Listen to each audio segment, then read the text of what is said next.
देखिए, बचपन से ही कुछ न कुछ मेरे मन में ये था कि मैं करूं। जी। इत्तेफाक ये था कि जिस दिन मैं पहली बार स्कूल गया, मैं एक साधारण परिवार में पैदा हुआ, मध्य प्रदेश के विदिशा शहर में, पुराना शहर है। तो जब स्कूल गया मैं, तो मुझे दरवाजे पर एक बच्चा मेरी ही उम्र का, यानी 5-6 साल का, जूतों पे पॉलिश करने के लिए बैठा हुआ दिखा। मुझे बड़ा अटपटा लगा। मैं सोचता था कि सभी बच्चे स्कूल जाने के लिए होते हैं।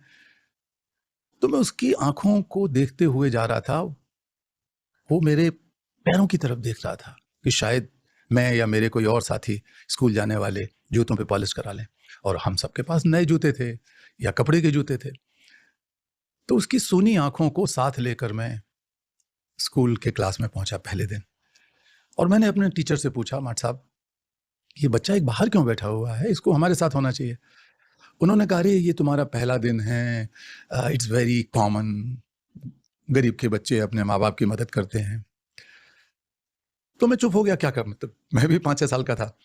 घर आया, यही बात मैंने पूछी अपने परिवार वालों से, उनका भी करीब करीब यही जवाब था।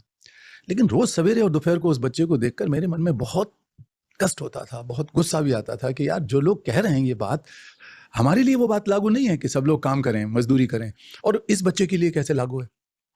एक दिन हिम्मत करके मैंने उस बच्चे और उसके पिता से पूछा। तो बच्चा तो शर्मीला था, बैठा रहा।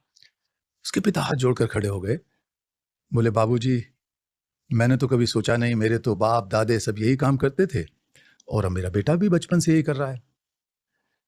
फिर थोड़ी देर के लिए वो रुके और हाथ जोड़कर बोले, बाबूजी, देखिए, स्कूल जाने के लिए तो आप लोग होते हैं, हम तो यही काम करने के लिए पैदा हुए हैं। अब मेरी भावना इतनी ज्यादा भर गई कि मैं रोने लगा। मैं समझा नहीं कि ये दुनिया क्या है। वो कुछ कह रहा है, कोई कुछ कह रहा है। वो कह रहे हैं कि हम यही काम करने के लिए पैदा हुए हैं।